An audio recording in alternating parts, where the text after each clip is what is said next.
India is facing a retirement crisis with 51% of Indians lacking a retirement plan, according to Nelson survey for PGIM Mutual Fund. Many rely on bank FDs or life insurance investment plans, which often fall short.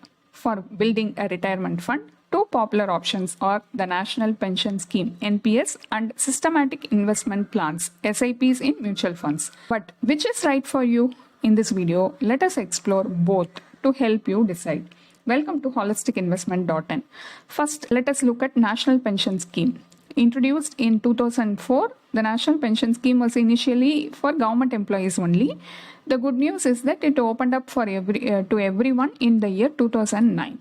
You can contribute throughout your working life and withdraw up to 60% of your savings as lump sum at retirement and use the rest for a guaranteed monthly income, that is annuity, with some extra flexibility. Features of NPS: flexibility on your terms. You can invest whenever you want, taking breaks from contribution without penalties, unlike plans with rigid schedules.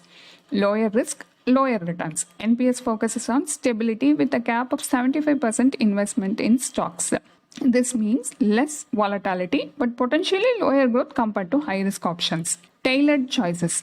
Choose active choice to pick investments based on your risk tolerance, or auto choice to let the scheme manager handle it based on your age. Predictable growth. NPS aim for steady returns, typically around 8 to 10% annually, offering predictable growth.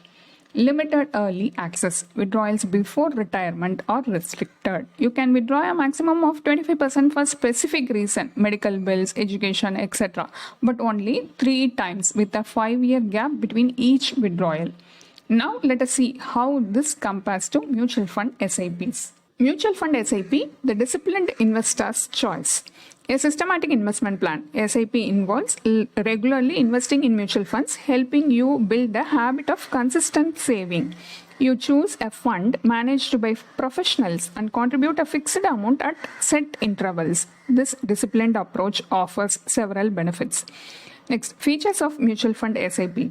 Discipline and affordability. SIP promotes regular savings with even small amounts such as ₹500, making it budget-friendly compared to lump sum investments.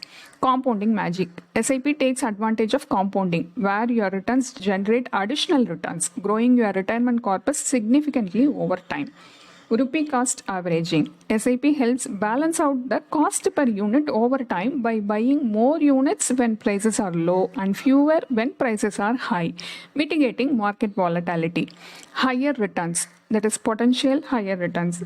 SIPs in equity funds have historically offered returns in 14 to 18% range, potentially higher than NPS. However, higher returns come with higher risk due to market volatility.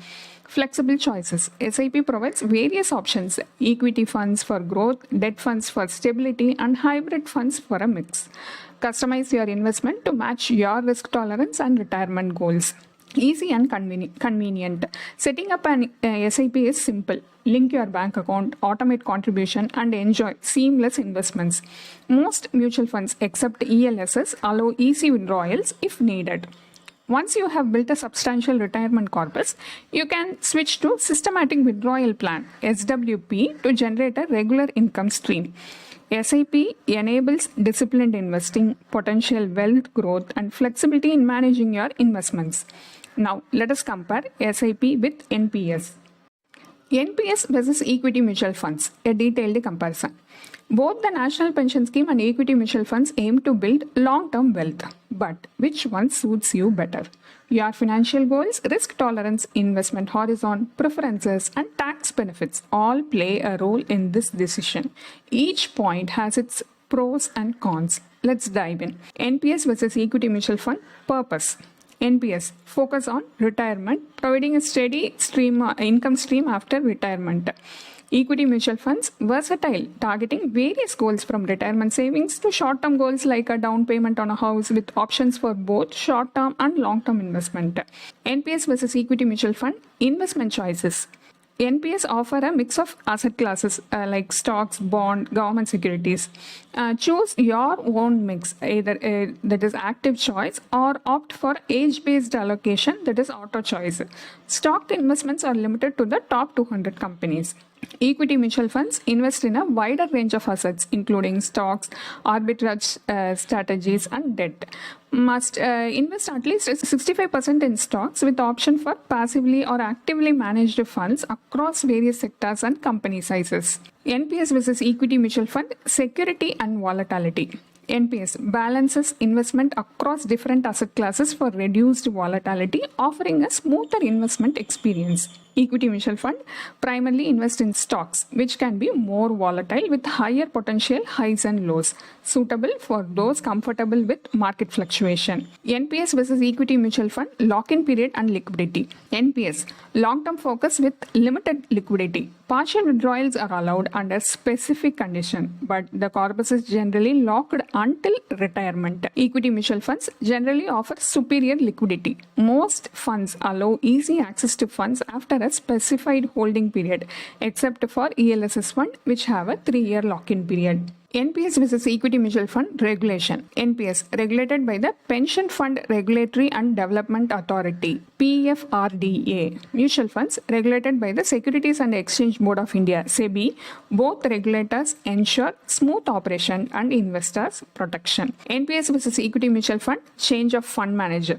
NPS allows changing fund manager within a financial year without tax implication. Equity mutual funds, switching between funds typically incurs capital gains tax. NPS versus equity mutual fund, exit strategy. NPS requires using 40% of the corpus to purchase an annuity, with the remaining 60% withdrawal tax-free at 60. Equity mutual fund may have an exit load of 1% in the first year, but usually none afterward. Tax implication on NPS and mutual fund SIP. SIP in mutual funds, capital gains, long-term, over 1 year for equity and equity oriented funds, and over 3 years for debt and debt oriented fund or ELSS fund. 10% capital gains tax on profits exceeding rupees 1 lakh for equities and ELSS, and 20% for debt funds. Short term, taxed at your income tax slab rate. NPS corpus withdrawal up to 60% tax free, annuity remaining 40% taxed as income at your applicable tax slab rate. Tax benefits for both. Section 80C, tax deduction of up to 1.5 lakhs on annual contribution to both NPS and ELSS SIPs. NPS extra benefit, additional tax deduction of up to 50,000 under Section 80CCD 1B. Insight on taxation. SIPs offer potentially lower capital gain taxes for long-term investments, while NPS allow significant tax-free withdrawals. Both offer tax reduction to aid retirement savings. The best choice depends on your investment goals and risk tolerance. NPS versus equity mutual fund returns. Higher risk often lead to higher returns. NPS schemes typically yield 10 to 12%, while equity mutual funds can offer 14 to 16% in the long run. Which to choose? It depends on your risk tolerance and investment goals. Final insights: NPS versus mutual funds. Both NPS and mutual funds aim to help investors build a sufficient retirement corpus, but which is better for you? First, NPS, cost effective and tax efficient. Cost effective, NPS is more affordable and tax efficient compared to mutual funds. Disciplined approach, ideal for those preferring a structured investment plan. Restricted withdrawals. Limits on withdrawals before age 60 help prevent early redemptions, ensuring you stay on track to meet your financial goals. Mutual funds, potential for higher returns. Flexibility, equity mutual funds like FlexiCap fund can invest across various market capitalizations, including mid-cap and small-cap stocks, enhancing growth potential. Liquidity, no restriction in withdrawal except in ELSS fund. Higher returns. The flexibility allows for potentially higher returns, helping you build a larger retirement corpus. For example, investing rupees 10,000 monthly for 10 years in an average FlexiCap fund could yield rupees 27.5 lakhs. In contrast, the same investment in NPS would yield 24.2 lakhs.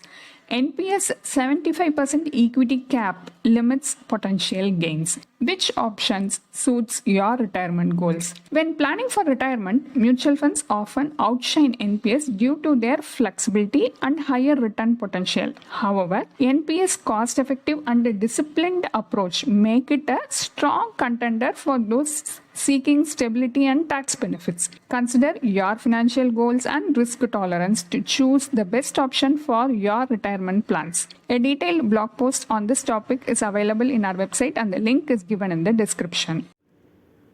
Hope you like this video. If you have any questions related to this or any other investment option or related to your financial goal, don't hesitate to book a free appointment with our financial planners. The link to the free booking is given in the description box below. Also, will you be interested to attend any insightful investment webinar? Then feel free to register for the upcoming enlightening investment webinar. It is completely free. The registration link for the upcoming webinar is also given in the description box. If you like this video, please give us thumbs up. Also, share it with your social circle. If you haven't subscribed our YouTube channel so far, please subscribe now.